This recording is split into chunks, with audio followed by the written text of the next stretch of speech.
स्वागत है मेरे चैनल पे। चलिए नेक्स्ट पार्ट स्टार्ट करते हैं। लास्ट पार्ट में आपने देखा था कि विंग को शुयांग अपने साथ किडनैप करके ले जाता है, जिसके बारे में वो वैन रोहान तक को नहीं बताता है। विंग शुयांग के पास है, ये बात किसी को भी नहीं पता सिवाय शुयांग के। अब आगे जहाँ जियांग क्लैन खुशी से अपनी बेटी की शादी करके वापस आते हैं, ये सोच के कि विंग मो शुआनु सेफ होंगे, क्योंकि लैन क्लैन ने स्पेशल सिल्वर वॉल बना दी थी उनके मेंशन के चारों तरफ। यही सोच के वो वहाँ आते हैं। इतना ही नहीं, लैन क्लैन यानी लैन शिचैन और लैन वांगजी भी लैन शिचैन और लैन कुरैन भी वहाँ पे जाते हैं उन लोगों के साथ, ताकि वो अब मो शुआनु को अपने साथ लैन क्लैन ले जा सके। वो स्पेशली इस शादी में आए ही इसी वजह से थे कि वो मो शुआनु को अपने साथ उनके क्लैन ले जाएं। जब वो लोग वहाँ पहुँचते हैं तो देखते हैं कि क्लैन मतलब वो वॉल बिल्कुल वैसे ही है, तो उन्हें लगता है कि वो अंदर होंगे, पर अंदर जाके पूरा मेंशन में उन दोनों का कहीं कुछ पता ही नहीं चलता। सारा मेंशन छान लिया जाता है, सीसीटीवी फुटेज देखी जाती है, तो उसमें भी कुछ चीज़ सामने नहीं आती, क्योंकि वो फुटेज ऑलरेडी करप्ट कर दी गई थी। हाँ, शुयांग ने पहले ही आने से पहले अपने सीसीटीवी कैमरास के चिप को अपनी चिप से बदल दिया था, ताकि कुछ जो भी रिकॉर्ड हो वो चीज़ ये लोग ना पता कर पाएँ। अब ना चाहते हुए भी ये सब लोग बहुत ज़्यादा स्ट्रेस हो जाते हैं, क्योंकि दो लोग मिसिंग है, वो भी एक साथ, मो शुआनु और विंग। मो शुआनु और विंग का इस तरह से गायब होना कहीं ना कहीं सबको बहुत ज़्यादा स्ट्रेस दे देता है। यान ली और जंचा की तो जान निकल जाती है। अपने छोटे से भाई को यहाँ अकेला छोड़ के जाना उन्हें इतना भारी पड़ सकता था, वो सोच भी नहीं सकते थे। वहीं मैडम यू और जैन फेमिया और भी वजह ज़्यादा स्ट्रेस हो जाते हैं। एक क्योंकि विंग गायब है और मो शुआनु गायब है, दूसरा विंग का सच सबके सामने ना आ जाए। विंग क्या है अभी ये लोग भी नहीं जानते, कहीं विंग ऐसे किसी के हाथ में ना लग जाए जो बाद में इन्हें ब्लैकमेल करे या सबके सामने इनका सच ले आए। इसी डर से ये लोग बेचारे बहुत ज़्यादा स्ट्रेस हैं। तुरंत विंग और मो शुआनु को ढूंढने का रेस्क्यू ऑपरेशन स्टार्ट हो जाता है, या यही कहते हैं सर्च ऑपरेशन स्टार्ट हो जाता है। हर कोई अपनी तरफ से पूरी कोशिश कर रहा है विंग और मो शुआनु के बारे में पता लगा सके, लेकिन कुछ पता नहीं चलता। पूरी रात ऐसे ही बीत जाती है, लेकिन कुछ पता नहीं चलता। सबसे पहले अब इन लोगों के दिमाग में वैन क्लैन के ही आता है। इसी कारण सभी मतलब बाकी एक क्लैन कह दो या पैक्स को खबर दे दी जाती है कि अब ये सब लोग मिलके वैन क्लैन जाएंगे वैन क्लैन से बात करने। सबसे ज़्यादा गुस्सा तो इस समय जियांग्स को आ रहा है, क्योंकि अगर मो शुआनु को ने ले जाना था तो ठीक है ले जाते, लेकिन उनके बेटे को अपने साथ ले गए। कहीं ना कहीं वो सिर्फ मो क्लैन नहीं बल्कि उनके प्लैक से भी एक तरीके से वॉर करना चाह रहे हैं। इसी कारण सारे के सारे क्लैंस इकट्ठे हो जाते हैं। वांगजी को भी जब खबर मिलती है कि विंग गायब है तो उसका भी दिल बहुत ज़्यादा डर जाता है, सहम जाता है, बहुत ज़्यादा घबराहट है। वैसे तो वांगजी काफ़ी टाइम से विंग से कांटेक्ट करने की कोशिश कर रहा था, लेकिन विंग का फ़ोन लग ही नहीं रहा था। अब विंग का ऐसे गायब होना वांगजी को बहुत ज़्यादा नर्वस फील और घबराहट फील करवा देता है। वांगजी भी सबके साथ वैन क्लैन पहुँचता है। ये सब लोग गुस्से में आग बबूला होकर वैन क्लैन को तरफ जा रहे हैं। इनका मन है कि आज के आज इस वैन क्लैन को बर्बाद कर दे। इस तरीके से किसी और पैक्ट के अंदर घुस के उसके हायर को किडनैप करके लाने का मतलब क्या है, ये सब लोग अच्छे से जानते हैं कि मो शुआनु के एक तरीके से गायब होना, क्योंकि मो शुआनु एक बेटा है, ऊपर से वो उसके क्लैन को ऑलरेडी इन्होंने टेक ओवर कर लिया था, तो वो एक वॉर की एक होता है ना कि कर सकते हैं लोग, लेकिन किसी और के क्लैन के हायर को लाना एक बहुत बड़ा एक जंग का या एक कह सकते हैं वॉर के स्टार्ट करने का आगाज हो सकता है। सारे क्लैन के जा रहे हैं, जिन क्लैन, शू क्लैन, नी क्लैन, लैन क्लैन और जियांग्स क्लैन अब सबके साथ वैन क्लैन पहुंचते हैं। वहीं सबको यहाँ देखकर वैन रॉन अपने मन में बहुत खुश होता है और बोलता है, आप सबको पता चल ही गया कि अब मो क्लैन अब क्लैन नहीं रहा या पैक नहीं रहा, बल्कि अब वो वैन क्लैन के अंदर आ गया। इसी कारण आप सब लोग मुझे यहाँ बधाई देने आए हैं। इस बात पे जैन फेमिया जो काफ़ी गुस्सा है, काफ़ी ज़्यादा, वो चीखते हुए बोलते हैं, वैन रोहान तुम अच्छे से जानते हो हम सब यहाँ क्यों आए हैं। हम पहले से जानते हैं कि मो शुआनु तुम्हारे पास है, लेकिन मेरे बेटे को यहाँ लाने का क्या मतलब है। हम सब के बीच में जो एक संधि है या एक तरीके से कह सकते हैं अनरिटन जो एक कॉन्टैक्ट है सबके बीच में, जो ये बात ये लोग फॉलो करते हुए आ रहे हैं अपने अपने पैक्ट के रिगार्डिंग, उस बात के रिगार्डिंग जैन फेमिया बोल रहे हैं कि हम सब के बीच में जो ये संधि है, इस चीज़ को तुम इस तरीके से तोड़ना चाहते हो, तुम एक वॉर स्टार्ट करना चाहते हो, यही करना चाहते हो ना तुम मेरे बेटे को यहाँ लाके, तो हम उसी चीज़ का तुम्हें जवाब देने आए हैं। जैन फेमिया गुस्से में चीखते हुए बोलते हैं। जैन फेमिया जैसा एक शांत इंसान जब इतनी ज़ोर से चीख रहा है, गुस्सा कर रहा है, वैन रॉन को ये चीज़ कुछ समझ नहीं आती है। वैन रॉन और गुस्से में अपने दांत दिखाते हुए, क्योंकि वो वैम्पायर है, थोड़ा गुर्राते हुए बोलता है, चैन फहमिया, अपनी औकात मत भूलो। तुम अच्छे से जानते हो तुम्हारा पैक मेरे पैक के आगे कुछ नहीं है, और तुम मुझे धमका रहे हो। क्या करना चाह रहे हो तुम? इस बात पे अब लैन क्लैन, जो क्योंकि वो भी अच्छे से जानता है, यानी शिचैन अच्छे से जानते हैं कि उनका छोटा भाई विंग को कितना पसंद करता है, और वो भी विंग को लिए कंसर्न है। वो आगे आके बोलते हैं, तुमने सही किया। जियांग्स क्लैन तुम्हारे सामने छोटा है, लेकिन तुम ये मत भूलो उतने ही छोटे तुम हो हम लाइकेन के सामने। तुमने एक तरीके से दूसरे के पैक्ट के एक पर्सन को उठा के लाना। क्या करना चाहते हो तुम अच्छे से जानते हो कि हम सब एक साथ एक शांति भरा माहौल बनाना चाह रहे हैं, लेकिन इस तरह की हरकतें करके तो अगर तुम वॉर स्टार्ट करना चाहते हो तो ये याद रखना कि मुझे और मेरे भाई को 1 मिनट नहीं लगेगी तुम्हारे पूरे ख़ानदान को ख़त्म करने के लिए। ये बात बोलने के बाद लान वांगजी और लान शिचैन अपनी जगह आप खड़े खड़े ग्रोल करने लगते हैं। वांगजी और शिचैन के ग्रोल से वहाँ खड़े सब लोग घबरा जाते हैं। वांगजी और शिचैन की धीरे धीरे आंखें भी शाइन कर रही हैं, जहाँ वांगजी की आंखें पूरी तरह से गोल्डन कलर से शाइन कर रही हैं। उसका अल्फ़ा बहुत ज़्यादा ग्रोल कर रहा है, क्योंकि कहीं ना कहीं उसके अल्फ़ा का ओमेगा, यही कह सकते हैं मेट, अगर वो बीटा भी हुआ या अल्फ़ा भी हुआ वांगजी को फ़र्क नहीं पड़ता। उसके लिए तो विंग उस यहाँ कहीं है, उस चीज़ के बारे में उसे जानने की जल्दी है, इसलिए वो घुर्राते हुए मतलब एक तरह से वैन रोहन की तरफ देखने लगता है। वैन रोहन इन दोनों लाइकेन्स को इतना गुस्सा करते हुए देख के अब थोड़ा सा घबरा जाता है, क्योंकि वो जानता है कि उसके पास अभी इतनी पावर नहीं है कि वो एक प्योर ब्लड लाइकन से पंगा ले सके। वांगजी के बारे में वो बहुत अच्छे से जानता है, उसने लांगजी के बारे में बहुत अच्छे से रिसर्च की है। उसे पता है कि वांगजी उससे कहीं ज़्यादा शक्तिशाली है। वो उसकी वांगजी की शक्ति के आगे वो कुछ नहीं है। इसी कारण वो और उसके दोनों बच्चे यानी वेंसू वेंचाओ अब अपनी अपनी जगह सर झुका के खड़े हो जाते हैं और एकदम से बोलते हैं, आप अच्छे से जानते हैं हम ऐसा नहीं कर सकते, और ये झूठा इंजाम है हमारे ऊपर। हमारे साथ नहीं है वी वुशियान, हमने अरे पास सिर्फ मो शुआनू है, और हमने उसे कोई बंदी या उसके साथ कुछ गलत नहीं करा है। मो शुआनू की शादी अब मेरे बेटे वेंजू से करवा दी गई है। मो शुआनू एक बेटा है और मेरा बेटा एक अल्फ़ा, तो मैं उसे एक मतलब मेट की जो रिस्पेक्ट है वही देने के वादा करता हूँ। आप चिंता मत कीजिए, हम किसी भी तरह की संधि तोड़ना नहीं चाह रहे। हम भी इस कल्टीवेशन वर्ल्ड में शांति के साथ रहना चाहते हैं। बस हमने एक मो क्लैन को अपने अंडर लिया है, वो भी इस वजह से क्योंकि मेरा बेटा मो शुआनू को पसंद करने लगा था और वो उससे शादी करना चाहता था, लेकिन उसके फादर नहीं माने, इसी कारण हमें ये सब करना पड़ा। वैन रोहन झूठ बोल रहा है, क्योंकि वो ऐसा कुछ नहीं हुआ था। लेकिन हाँ, अब ये बात सच मतलब झूठी है, ये बात डिक्लेयर करने के लिए मास्टर मो दुनिया में नहीं रहे हैं। और मो शुआनू को तो इन लोगों ने किडनैप करके अब ज़बरदस्ती वेंसू के साथ मेटेड कर दिया है, उसको मार्क भी करवा दिया है।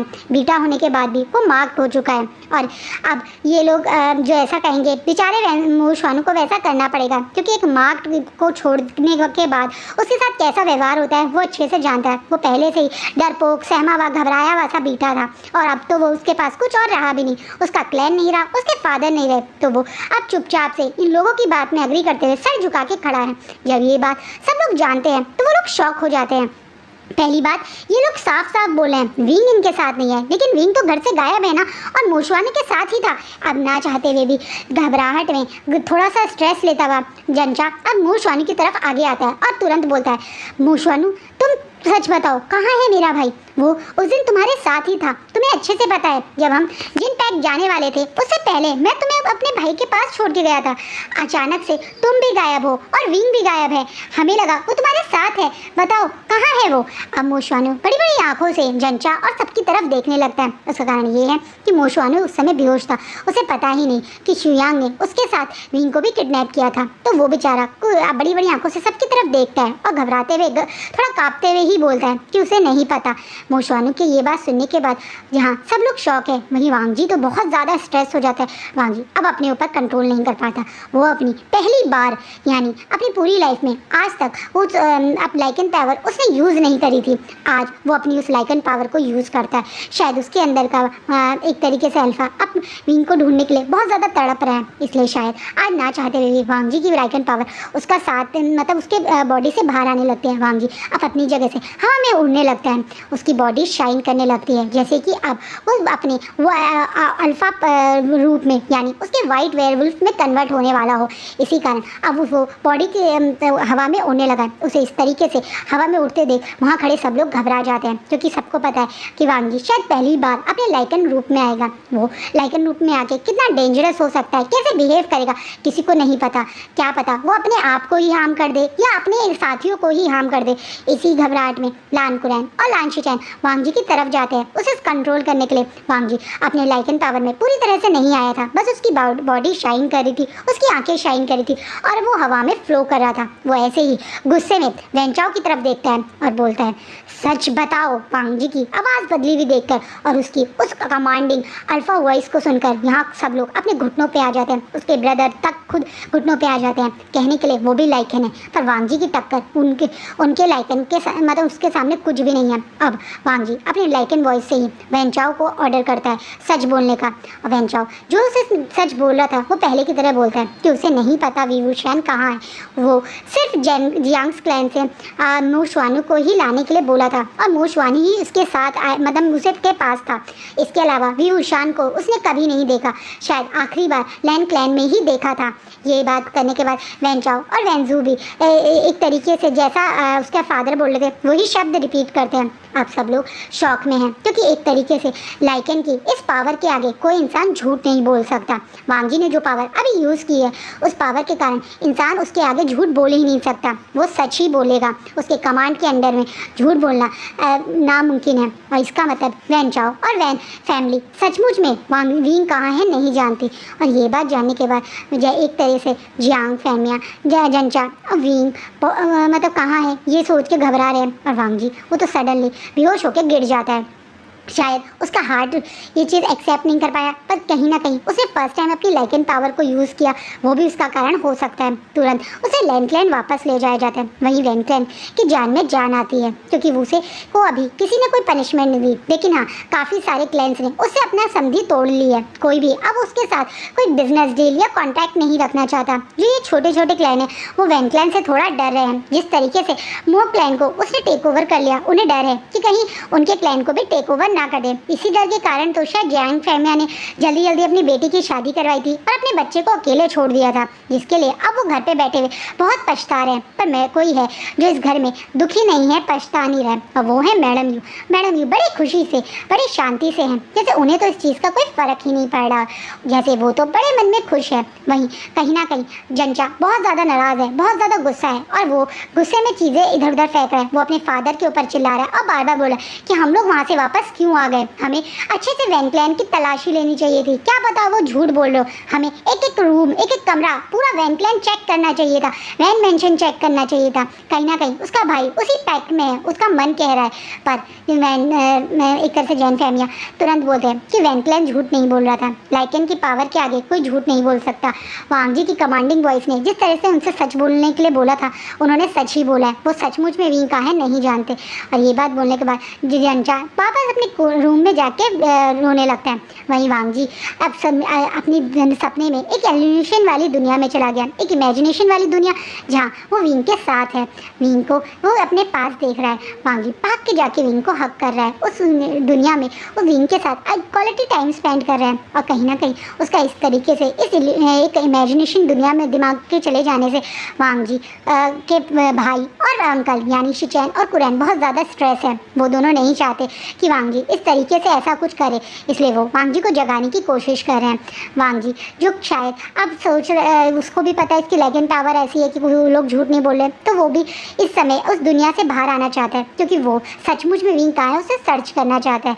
जहाँ ये लोग इस सोच में है विंग कहाँ है, वहीं दूसरी तरफ विंग शुयांग के कंगन मतलब उस कैद खाने में है जहाँ पे शुयांग ने उसे एक बंदी बना रखा है। शुयांग ने विंग उसके पास है, ये बात अभी वैंस को भी नहीं बताई है। इसी कारण शायद आज विंग शुयांग के पास है, किसी को पता ही नहीं चला। विंग वहाँ बेहोश है और उसके हाथ पैर बंधे हुए हैं। कुछ टाइम बाद यानी सिर्फ 2 दिन बाद वो 16 साल का हो जाएगा, अपनी पहली हीट में आ जाएगा। और उस समय इसके साथ शुयांग क्या कर सकता है, ये चीज़ विंग के मन में घबराहट दे रही है। विंग समझ चुका है कि वो एक ओमेगा है और वो ये भी समझ चुका है कि उसके 16 ईयर होते ही वो पहली हीट में आएगा। और उसे पता है हीट में जब ओमेगा आता है तो क्या होता है। आज विंग को ओमेगा होने पर दुख हो रहा है। विंग जो हमेशा ओमेगास को सपोर्ट करता था, उनके के साथ में खड़े होने की बात करता था, उनके बारे में कोई गलत बोलता था तो स्टैंड लेता था, आज वो विंग सचमुच में महसूस कर रहा है कि बाकी लोग गलत नहीं थे। विंग को जो इतना पावरफुल था, इतना स्ट्रॉन्ग था, आज अपने सेंट की वजह से, अपनी इस वीक बॉडी की वजह से, अपने प्री हीट सिम्टम की वजह से बहुत ज़्यादा वीक फील कर रहा है, कुछ भी कर नहीं पा रहा है और वो इस चीज़ की वजह से अपने आप में ही गुस्सा हो रहा है। वहीं शुयांग भी अभी विंग के साथ कुछ नहीं कर रहा क्योंकि वो विंग के साथ वो उसकी फर्स्ट चीज में कुछ करना चाहता है। वो सोच रहा है कि वो उस चीज़ को ज़्यादा अच्छे से तभी इंजॉय करेगा या विंग उसको सपोर्ट करेगा। इसी कारण वो दिन पे दिन एक्साइटेड हो जा रहा है ये सोच के कि बस 2 दिन बाद विंग के साथ वो क्वालिटी टाइम स्पेंड करेगा। लेकिन उसे नहीं पता कि विंग की स्मेल धीरे धीरे अब उसके एक तरीके से इस क्वार्टर के आसपास भी बाहर आने लगी है, क्योंकि शुयांग काफ़ी टाइम से उस स्मेल के अंदर था तो उसे इतना समझ नहीं आ रहा है। लेकिन किसी और को ये स्मेल आज महसूस होती है और वो कोई और नहीं बल्कि वैंकिंग थी। वैंकिंग कुछ हर्ब्स के लिए इस डार्क फॉरेस्ट में आई थी। वैंकिंग यहाँ पे स्पेशल हर्ब्स ढूंढने आई थी। तभी उसकी नज़र इस क्वार्टर पे पड़ती है जो एक जंगल के बीचों बीच है। कहने के लिए ये इतने अंदर है लेकिन यहाँ पे ऑलमोस्ट सारी सुविधाएं हैं। वैंकिंग बाहर से ही नोटिस कर सकती है। इलेक्ट्रिक वायर्स लगे हुए हैं, लाइट्स जली हुई हैं और किसी ओमेगा की ये स्ट्रॉन्ग स्मेल वैंकिंग को अब लगता है कि कोई अंदर रहता है। वैंकिंग थोड़ा सा अवॉइड करते हुए वहाँ से जाने की कोशिश करती है, लेकिन सडनली उसे कुछ स्ट्राइक होता है। इस स्मेल से वैंकिंग को महसूस होता है कि ये स्मेल कहीं ना कहीं उसने पहले भी स्मेल करी है। हाँ, ये विंग की स्मेल है। वैंकिंग को अचानक से याद आता है आज से कुछ समय पहले विंग और वैंकिंग जब लैंडलैंड में थे तो विंग ने अपना कंसर्न वैंकिंग से शेयर किया था कि उसके पास कोई स्मेल नहीं आती है और वैंकिंग ने एक छोटा सा अपना टेस्ट टाइप करा था विंग के ऊपर और तभी उसके पास से यही स्मेल आ रही थी। ये रोज़ की काफ़ी स्ट्रॉन्ग स्मेल है। वैंकिंग को तभी महसूस हो गया था कि ये किसी ओमेगा की स्मेल है और अब ये विंग के रोज़ स्मेल से मैच होता हुई स्मेल है। तो वैंकिंग को सडनली स्ट्राइक होता है क्योंकि अधिकतर ओमेगास की स्मेल जैस्मिन जैसी होती है, रोज़ की स्मेल बहुत कम ओमेगाज में होती है। या ये सच कहा जाए शायद विंग ही पहला ओमेगा था जिसके पास से रोज़ की स्मेल वैंकिंग को महसूस हुई थी। वैंकिंग को तब लगा था कि शायद वो अल्फ़ा है क्योंकि अल्फ़ा की ज़्यादा स्ट्रॉन्ग स्मेल होती है और ओमेगाज की इतनी स्ट्रॉन्ग नहीं होती है। लेकिन अब ये स्मेल इतनी ज़्यादा है और इसमें एक सॉफ्टनेस सी है जैसे कि ओमेगा स्मेल में होती है। तो वैंकिंग तुरंत वहाँ से मतलब उस जगह को छानने लगती है। वो कोशिश करती है कि अंदर कौन है वो जान पाए। वैंकिंग को कुछ महसूस पता नहीं चलता पर वैंकिंग अब मन बना के यहाँ से जा रही है कि वो दोबारा यहाँ आएगी वैनिंग के साथ और यहाँ तक कि नी हुसैन के साथ। हाल ही में नी हुसैन यहाँ पे आया है वैनक्लैन में। उसका कारण ये है कि नी हुसैन और मोशवानू एक दूसरे को शायद पसंद करते थे और इसी कारण नी हुसैन मोशवानू से आखिरी बार मिलने आया था। ये सो कह के कि अगर उसके साथ कुछ ज़बरदस्ती करा जा रहा है तो वो अपने दगा से कह के उसे यहाँ से निकलवा सकता है, लेकिन मोशवानू ने साफ मना कर दिया। इतना ही नहीं, उसने नी हुसैन की फीलिंग को भी अवॉइड कर दिया। मोशवानू अच्छे से जानता है कि एक तरह नी क्लैन बहुत ज़्यादा स्ट्रॉन्ग नहीं है और उसने अपनी आँखों से देखा है कि किस तरीके से उसके फादर को मारा गया। उसे डर था कि कहीं नी क्लैन के साथ भी ऐसा ना हो जाए, इसलिए मोशवानू नी हुसैन के सामने झूठ बोल देता है कि वो मतलब प्यार करता है वैंशु से और वो वैंशु से ही शादी करेगा, जिसके कारण नी हुसैन अभी भी यहाँ पे था। अब वैंकिंग उसे और रोक देती है। वैंकिंग नी हुसैन कंसर्न बताती है कि उसे डाउट है शायद विंग उस कॉटेज में है। ये बात सुनने के बाद नी हुसैन तुरंत वैंकिंग से बोलता है कि हमें सारे क्लाइंट्स को इन्फॉर्म कर देना चाहिए, पैक्स को बता देना चाहिए कि अगर विंग वहाँ पर है। लेकिन वैंकिंग उसे ये बोल के रोक देती है कि बिना कोई सबूत के हम किसी को नहीं बुला सकते। क्या पता अगर हम सब लोग वहाँ पे पहुँचे और विंग वहाँ ना निकले तो बिना बात के एक बखेड़ा खड़ा हो जाएगा। तुम्हारे और मोशवानू के बारे में भी लोगों को पता चल सकता है। अभी तुम्हारे और मोशवानू के बारे में किसी को नहीं पता है तो इसे छुपाए ही रहना चाहिए। बेटर है हम लोग खुद जाएंगे, चेक करेंगे, अगर विंग वहाँ होगा तो हम लोग फिर सबको बुलाएंगे। वैंकिंग की इस बात पे नी हुसैन भी अग्री करता है और ये लोग डिसाइड करते हैं कि ये कल चुपचाप से वहाँ जाएंगे। वहीं शुयांग को वैन रोहान अपने पास बुलाता है एक नया अपने किसी जासूसी के काम के चक्कर में आस-पास के कुछ क्लाइंट्स में जासूसी के लिए भेज देता है। शुयांग भी वहाँ चला जाता है ये सोच के कि अभी 1-2 दिन है विंग की हीट आने में। अब तक विंग बेहोश दवाइयों के नशे में वहीं शुयांग के क्वार्टर में पड़ा हुआ है। तो शुयांग को लग रहा है कि विंग कहीं नहीं जा पाएगा और इसी कारण वो बड़ी कॉन्फिडेंस जाता है। शुयांग उस क्वार्टर में रहता है। ये बात वैंकिंग और वैन को भी बाद में आज ही पता चली है जब वो सिर्फ उस क्वार्टर से निकलते हुए देखते हैं। न्यूसेन, वैंकिंग और वैनिंग जैसे ही शुयांग वहाँ से निकलते हैं तो छुप के उस क्वार्टर में एंट्री कर लेते हैं, क्योंकि शुयांग ने कोई बड़ी सिक्योरिटी नहीं लगा रखी थी। उसे लगता था उसके क्वार्टर में कौन ही आएगा। जब वो लोग उसके अंदर एंट्री करते हैं तो उन्हें महसूस होता है कि पूरा का पूरा क्वार्टर विंग के फेरोमोन से भरा हुआ है। इस फेरोमोन्स के अंदर शुयांग इतनी कामली रह रहा है, ये चीज़ भी सबको शॉकिंग लग रही है, लेकिन कोई भी इस समय उस बात पर ध्यान ना देके विंग को ढूंढने में लग जाता है। विंग को ढूंढना उनके लिए कोई बड़ी बात नहीं थी, क्योंकि विंग नीचे ही एक रूम में बेहोश पड़ा था। विंग को देखते ही वैंकिंग बताती है कि विंग को बहुत हाई डोज दी गई हैं, यानी उसे बहुत हैवी मेडिसिन से बेहोश किया हुआ है। विंग को वहाँ से चुपचाप से ये तीनों निकाल के ले जाते हैं। विंग अब वैंकिंग के ही रूम में है। वैंकिंग उसे हर्ब्स दे रही है ताकि वो जल्द से जल्द इस मेडिसिन के जो असर है उससे बाहर आए। विंग जब हल्का हल्का होश में आता है तो यहाँ पे देख के खुद को घबरा जाता है। फिर उसे उस दिन के फ्लैशबैक याद आते हैं। विंग और वैंकिंग डिसाइड करते हैं कि वो विंग को चुपचाप से उसके क्लैन वापस भेज देंगे, लेकिन इससे पहले ये लोग कुछ करते अचानक से वैन क्लैन पे अटैक हो जाता है। ये चीज़ देख के सब लोग शॉक हैं। न्यूसेन भी शॉक है, वैंकिंग भी शॉक है। अटैक हुआ ही ऐसा था कि पूरे ब्लैक्स को, यहाँ तक कि कल्टीवेशन वर्ल्ड को पता ही नहीं था। कारण ये था कि वांग जी का लाइकन जैसे ही होश में आया वो अपने ऊपर कंट्रोल नहीं कर पाया। विंग को ढूंढने वैन क्लैन पहुंच गया।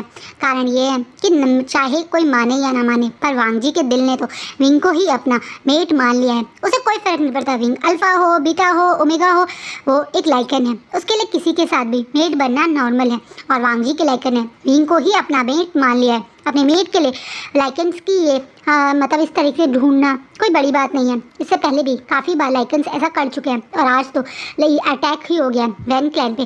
वैन क्लैन भी इसके लिए रेडी नहीं था। वैन क्लैन भी काफ़ी घबराया हुआ है, क्योंकि वो कोई वॉर स्टार्ट नहीं करना चाहता था।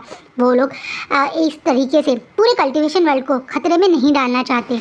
जब विंग नहीं मिलता है तो वांग जी का लाइकन अब थक के बैठ जाता है। सच कहें तो उसके मन की वो लास्ट होप शायद विंग यहाँ है वो ख़त्म हो गई है, इसलिए शायद अब वो थोड़ा शांत हुआ है।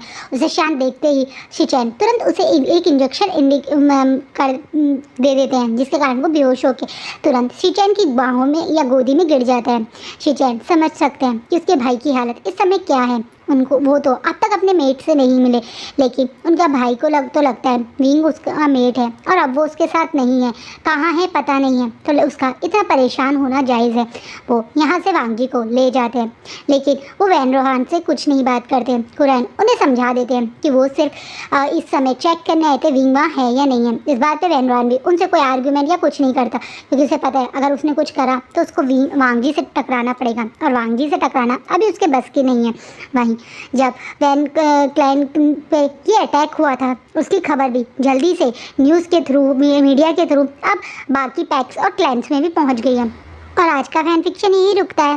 होप सो गाइस आपको मेरा ये फैन फिक्शन अच्छा लग रहा हो। प्लीज़ कैसा लग रहा है आप कमेंट में बताइएगा। आई नो मैं पहले वाले चैनल यानी वांगशन फैंडम पे जब अपना लास्ट फैन फिक्शन शेयर कर रही थी लैंक्लैन एम्प्रेस, तब आप लोग मुझे बहुत कमेंट करते थे, लेकिन मैं चाहत कर भी उस पर कमेंट नहीं कर पाती थी। लेकिन अब मैं ऐसा नहीं करूँगी। प्लीज़ मुझे कमेंट किया कीजिए। आपके कमेंट मुझे बहुत इंकरेज करते हैं स्टोरी में एड्स और माइनस करने में, इसलिए प्लीज़ कमेंट किया कीजिए। और हाँ, अगर आपने चैनल सब्सक्राइब नहीं किया है तो प्लीज़ मेरे चैनल को सब्सक्राइब कीजिए। जल्द से जल्द मुझे 1000 सब्सक्राइबर को टच करना है, ताकि मैं अपना पुराना चैनल भी एक्सेस कर पाऊँ। उसके लिए प्लीज़ मेरे चैनल को सब्सक्राइब कीजिए और बेल आइकन ज़रूर प्रेस कीजिएगा। थैंक यू सो मच मुझे प्यार देने के लिए और इस चैनल पर आकर मुझे इसको दोबारा ज्वाइन करने के लिए। Thank you.